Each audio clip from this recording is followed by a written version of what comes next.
નમસ્કાર મારા વાલા વિદ્યાર્થી મિત્રો, સ્વાગત છે તમારું। આજે મિત્રો વાત કરવાના છીએ ધોરણ 9 ની અંદર આપણી જે નવી સ્વાધ્યાયન પોથી આપવામાં આવેલી છે, જેમાં ભાગ નંબર 2 માં વિજ્ઞાન વિષયનું પાઠ નંબર 12 અન્નસ્ત્રોતોમાં સુધારણા જે નવા અભ્યાસક્રમ મુજબ જે મિત્રો પાઠ આપવામાં આવેલું છે, જે પાના નંબર 65 થી 70 ઉપર તમને આ પાઠ મળી જશે।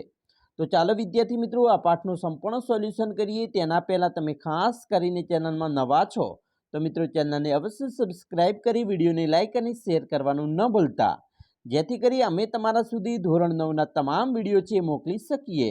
સૌપ્રથમ મિત્રો આપણે સોલ્યુશન ઉપર જઈશું, જેમાં વિભાગ નંબર એ છે આપણી જે વાર્ષિક પરીક્ષામાં મિત્રો પૂછાતું હોય છે, જે તમારે મિત્રો આ વાર્ષિક પરીક્ષાના પ્રશ્નપત્ર મુજબ જ તમારું સ્વાધ્યાયન પોથીમાં જે વિભાગો સેટ કરીને મૂકવામાં આવેલા છે। અહીંયા મિત્રો ખાલિયા પૂર્ણ કરવાની છે। પહેલું છે કઠોળ આપણને ખાલિયા પૂરા પાડે છે, તો જવાબ આવશે પ્રોટીન। બીજું, પશુચારો માટે મુખ્ય પાક ખાલિયા છે, તો ઓટ। ત્રીજું, હરિયાળી ક્રાંતિ દ્વારા ખાલિયામાં વધારો થયો છે, તો ઉત્પાદનમાં। 4, વનસ્પતિ હવામાંથી ખાલિયા અને ખાલિયા પોષક તત્વો પ્રાપ્ત કરે છે, તો O2 અને CO2। 5, ઝીંક અને કોપર ખાલિયા પોષક તત્વો છે, લઘુ જેને આપણે સૂક્ષ્મ કહીએ છીએ। 6, સેન્દ્રિય ખાતરમાં ખાલિયાની માત્રા વધારે હોય છે, તો કાર્બનિકમાં। 7, લીલા જૈવિક ખાતર ભૂમિને ખાલિયા અને ખાલિયાથી પરિપૂર્ણ કરવામાં મદદરૂપ થાય છે, તો નાઇટ્રોજન અને ફોસ્ફરસ। 8, 2 અથવા 2 થી વધારે પાકને એકસાથે એક જ ખેતરમાં ઉગાડવાની પદ્ધતિ હોય તેની આંતરપાક પદ્ધતિ કહે છે। 9, દૂધ આપતી માદાઓને ખાલિયા પશુ કહે છે, તો દૂધાળા। 10, માંસ માટે ખાલિયા મરઘીને પાળવામાં આવે છે, તો બોઇલર મરઘી। 11, મરઘીની નવી જાત બનાવવા માટે દેશી ખાલિયા અને વિદેશી ખાલિયા જાતોનું સંકરણ કરવામાં આવે છે, તો અસીલ અને લેગહોર્ન જાતિનું। હવે આપણે જોઈશું પ્રશ્નોના ટૂંકમાં જવાબ આપવાના છે, જેમાં 12મો પ્રશ્ન છે ફૂગના નાશ માટે વપરાતા રસાયણોને શું કહે છે? તો મિત્રો ફૂગના નાશ માટે વપરાતું રસાયણ હોય એને ફૂગનાશક કહેવાય છે। 13, ભારતમાં વ્યાવસાયિક રીતે મધમાખી ઉછેરવામાં આવતી 2 દેશી જાતિઓના નામ, જેમાં મિત્રો એપિલ ડોર્સાટા જે પર્વતીય વિસ્તારમાં મિત્રો મધમાખી ઉછેરવામાં આવે છે, જ્યારે એપિસ ફ્લોરી જે લિટલ મધમાખી જે નાની મધમાખી હોય છે તેને ઉછેરવામાં આવતી હોય છે, જે અલગ અલગ ક્ષેત્રોની અંદર મિત્રો જ્યાં સારા પાકો થતા હોય, બરાબર, સુગંધિત પાકો, તો ત્યાં આવી મધમાખી ઉછેરવામાં આવતી હોય છે। 14, ઇટાલીની કઈ મધમાખીનો ઉપયોગ મધના ઉત્પાદનને વધારવા માટે થાય છે? તો એપિસ મેલિફેરોના। 15, મધ ઉત્પાદન માટે દેશી જાતની કઈ મધમાખીનો ઉપયોગ થાય છે? તો એપિસ સેરેના ઇન્ડિકા। 16, મિશ્ર મત્સ્ય સંવર્ધનમાં કઈ માછલી તળાવના મધ્ય વિસ્તારમાં ખોરાક લે છે? તો રોહુ માછલી। 17, સૌથી વધારે પ્રચલિત સમુદ્રી માછલીઓના નામ લખો, તો જેમાં પોમ્ફ્રેટ, મેકેરલ, ટૂના, બોમ્બે ડક અને સાર્ડિન્સ જેવી માછલીઓ મિત્રો જે સમુદ્રની અંદર પ્રચલિત માછલીઓ છે। 18, માછલીઓ મેળવવાના 2 પ્રકારના સ્ત્રોતો કયા કયા છે? તો એક મિત્રો પ્રાકૃતિક સ્ત્રોત જે કુદરત દ્વારા મળતી માછલીઓ, અને બીજું મત્સ્યપાલન દ્વારા જે થતી હોય તે માછલી। 19, મરઘાના આહારમાં કયા કયા વિટામિનો માત્રા વધારે હોય છે? તો વિટામિન એ અને વિટામિન કે। 20, મરઘીઓને કયા પરોપજીવીઓથી નુકસાન થાય છે? તો જીવાણુ અને ફૂગથી નુકસાન થાય છે।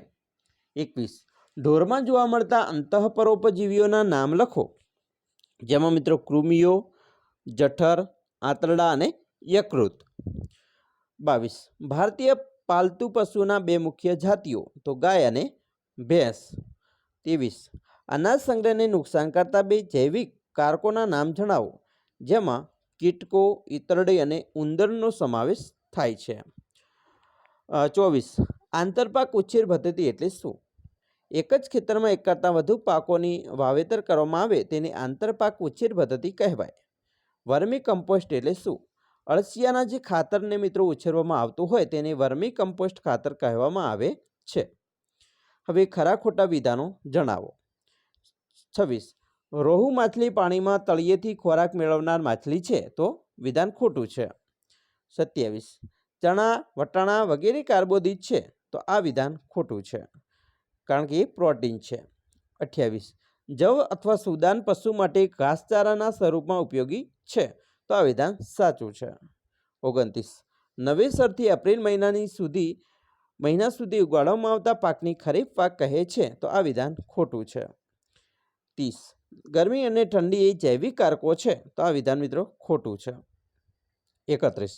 ઐચ્છિક કૃષિકીય લાક્ષણિકતામાં ઘાસચારાના પાક માટે લાંબી અને વધુ શાખાઓની ઇચ્છિત લક્ષણ છે, તો આ વિધાન સાચું છે. હવે આપણે મિત્રો વિકલ્પ સ્વરૂપે કેટલાક પ્રશ્ન આપેલા છે તેની વાત કરીએ. 32મું છે, શ્વેત ક્રાંતિ નીચે પૈકી શાના ઉત્પાદનમાં વધારા સાથે સંબંધિત છે, તો આવશે બી જવાબ, દૂધ સાથે. 33. સંકેન્દ્રીય પશુ આહારમાં કોનો સમાવેશ થાય છે, તો જવાબ આવશે મિત્રો કપાસનું બીજ, ડી જવાબ. 34. નીચે પૈકી કોણ ભારવાહી ઓલાદ નથી, તો ડી જવાબ આવશે, ઘેટું. હવે જોડકા સ્વરૂપે કેટલાક પ્રશ્ન છે એની વાત કરીશું. 35મો છે, ખરીફ પાક, તો ડાંગર છે ખરીફ પાક છે, સી જવાબ આવશે. રવિ પાક, તો ઘઉં છે રવિ પાક છે, ડી જવાબ. નીંદણ, તો એમેરેન્થસ, તો એ મિત્રો નીંદણ છે. વિભાગ બી ઉપર જઈશું. અહીંયા માગ્યા મુજબ જવાબ આપવાના છે. 36મું છે, જો કોઈ ગામમાં વર્ષ દરમિયાન ઓછો વરસાદ થતો હોય તો ખેડૂતોના સારા પાક લેવા કયા ઉપાયો સૂચવશો? તો મિત્રો આપણે ડાયરેક્ટ ઉપાયો લખેલા છે, તો આવા ઉપયોગો આપણે કરવા જોઈએ, જેમ કે ખેતરમાં ખેત તેલાવડી કરવી, વરસાદ આધારિત પાકો વાવવા, ચેકડેમો બાંધીને વરસાદના પાણીને વહેતું અટકાવવું, કુવા નહેર તળાવમાંથી સિંચાઈ કરવી. 37. હરિત ક્રાંતિની 2 ફાયદાકારક અને હાનિકારક અસરો જણાવો. ફાયદાકારક જોઈએ તો પાક ઉત્પાદનમાં વધારો થાય છે, આધુનિક ખેત પદ્ધતિ તરફ ખેડૂતોનું પ્રયાણ થયું છે. હાનિકારક, માનવીના સ્વાસ્થ્યમાં જોખમે ઊભું થયું છે અને જમીનની ગુણવત્તાને નુકસાન થયું છે. પ્રશ્ન નંબર 38. મરઘા પાલનમાં ઈંડા આપનારી અને માંસ ઉત્પાદન માટે જાણીતી મરઘીઓના જાતોના નામ લખો. તો ઈંડા માટે લેયર મરઘી છે, જ્યારે માંસ માટે બોઇલર મરઘીનું ઉત્પાદન થાય છે. 39. કૃત્રિમ વીર્યદાન પદ્ધતિ શું છે, તેના ફાયદા જણાવો. જવાબ, ઉચ્ચ ઓલાદના વંશવાળા નરના વીર્યનો સંગ્રહ કરી અને વૈજ્ઞાનિક સાધનની મદદથી માદાના ગર્ભાશયમાં વીર્ય મૂકવાની પદ્ધતિ હોય એને કૃત્રિમ વીર્યદાન કહે છે. એનો ફાયદો છે કે સારી ગુણવત્તાવાળું પ્રાણી મળે છે. 40મો પ્રશ્ન, લીલું જૈવિક ખાતર તૈયાર કરવા માટેની ક્રિયાવિધિમાં આપેલા વિધાનોને યોગ્ય ક્રમમાં ગોઠવો. વિદ્યાર્થી મિત્રો, અહીંયા તમને ક્રમમાં ગોઠવેલા છે, જેમાં બી છે એ પહેલું વિધાન અહીંયા આપણે લખવાનું છે, એ છે એ બીજું વિધાન છે એ આપણે અહીંયા લખીશું, સી એ ત્રીજું વિધાન છે અને ડી છે એ ચોથું વિધાન છે, જે આપણે અહીંયા ક્રમમાં મિત્રો આવી રીતે લખવાના છે. વિભાગ સી, અહીંયા મિત્રો માગ્યા મુજબ જવાબ આપવાના છે. 41મો પ્રશ્ન છે, નીચે આપેલ કોષ્ટકમાં રિક્ત સ્થાનની પૂર્તિ કરો. અહીંયા મિત્રો ખાલી જગ્યા આપેલી છે એની આપણે પૂર્તિ કરી અને લખવાનું છે, જેમ કે રાનીખેત, તોમાં રોગકારક સજીવ કયો છે, સંક્રમિત પ્રાણી મરઘા આપેલા છે અને રોગનું રક્ષણ શું છે એ લખવાનું છે. એન્થ્રેક્સ, તો અહીંયા રોગકારક સજીવ બેક્ટેરિયા છે, સંક્રમિત પ્રાણીનું નામ અને રોગનું લક્ષણ લખવાનું છે. અને ટ્યુબરક્યુલોરિસ, તો રોગકારક સજીવ, સંક્રમિત પ્રાણીઓ લખવાના છે જે ફેફસાના રોગને નુકસાન કરે છે. આ વિદ્યાર્થી મિત્રો આપણે જાતે લખવાનું રહેશે. 42. નીચે આપેલ પૈકી કાર્બોદિત, પ્રોટીન, તેલ તથા ચારો આપવાવાળા સમૂહમાં વર્ગીકૃત કરો. કાર્બોદિત, તો ચોખા, ઘઉં, જુવાર, મકાઈ, જવ કાર્બોદિત છે. પ્રોટીન, ચણા અને તુવેર. ચરબી, જે તેલીય પદાર્થ કહેવાય, મગફળી અને એરંડા. ઘાસચારો, બરસીમ, સુડાન ઘાસ અને મસૂર. 43. તફાવત આપવાનો છે મિશ્ર પાક ઉછેર અને આંતરપાક ઉછેર. મિશ્ર પાક એક જ ખેતરમાં એકસાથે એક કરતાં વધુ પાક ઉછેર કરવાની પદ્ધતિ હોય એને મિશ્ર પાક કહે છે. જ્યારે એક મુખ્ય પાક હોય અને જ્યારે બીજા ગૌણ પાક હોય તો તેને આંતરપાક ઉછેર કહે છે. મિશ્ર પાકમાં જમીન ફળદ્રુપ થાય છે. 44.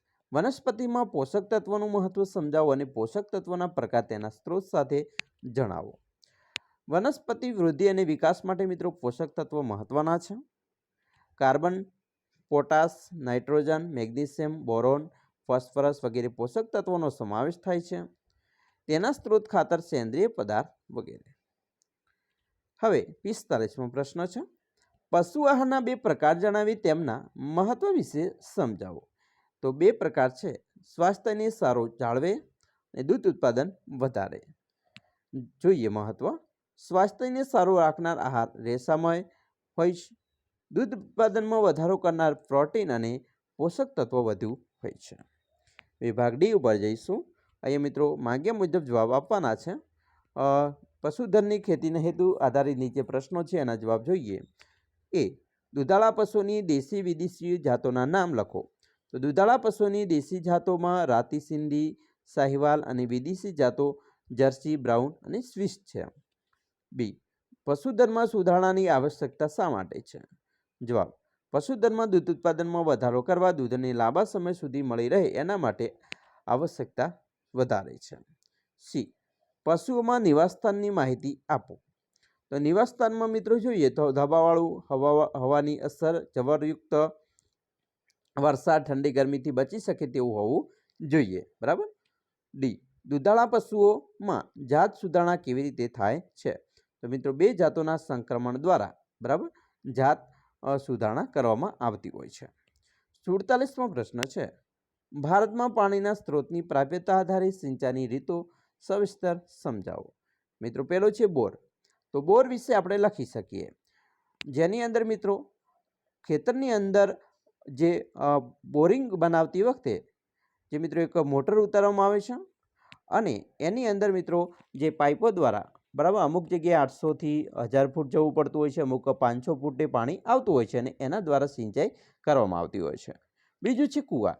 કૂવાની અંદર મિત્રો આપણે ખેતરમાં કૂવો ખોદતા હોય છે, જેમ કે 65થી 70 ફૂટ મિત્રો ઊંડું ખોદકામ કરવામાં આવે છે અને તેની અંદર મશીન ઉપર જે મિત્રો કૂવા ઉપર મશીન મૂકી અને તેમાંથી સિંચાઈ કરવામાં આવતી હોય ખેતરમાં, તો એ કૂવો છે. બરાબર, એના વિશે આપણે લખી શકીએ. ત્રીજું છે નહેરો. નહેરોની અંદર જોઈએ તો મિત્રો ઘણા ખેતરોની અંદર નહેરોથી સિંચાઈ થતી હોય છે, જેમ કે નર્મદા નહેર અને તળાવ. ગામની અંદર મિત્રો જે તળાવો આવેલા હોય છે એને ઉનાળાની અંદર ખોદકામ કરી દેવામાં આવે છે અને એ ખોદકામ કર્યા પછી મિત્રો ચોમાસું આવે ત્યારે તળાવમાં પાણી ભરાય છે અને પાણી ભરાવાના લીધે મિત્રો આપણે જ્યારે શિયાળો હોય ત્યારે આપણે એની અંદરથી સિંચાઈ કરી શકીએ છીએ. તો આવી રીતે એના મિત્રો અલગ અલગ જે સિંચાઈના સ્ત્રોતો છે એના વિશે પણ ટૂંકમાં માહિતી લખી શકીએ છીએ. તો આ વાત કરી આપણે વિદ્યાર્થી મિત્રો તમારા પાઠ નંબર 12ની, જેનું આપણે સંપૂર્ણ સોલ્યુશન જોયું. ખાસ મિત્રો ચેનલમાં નવા છો તો વિદ્યાર્થી મિત્રો ચેનલને અવશ્ય સબસ્ક્રાઇબ કરી વિડીયોને લાઇક અને શેર કરવાનું પણ ન ભૂલતા.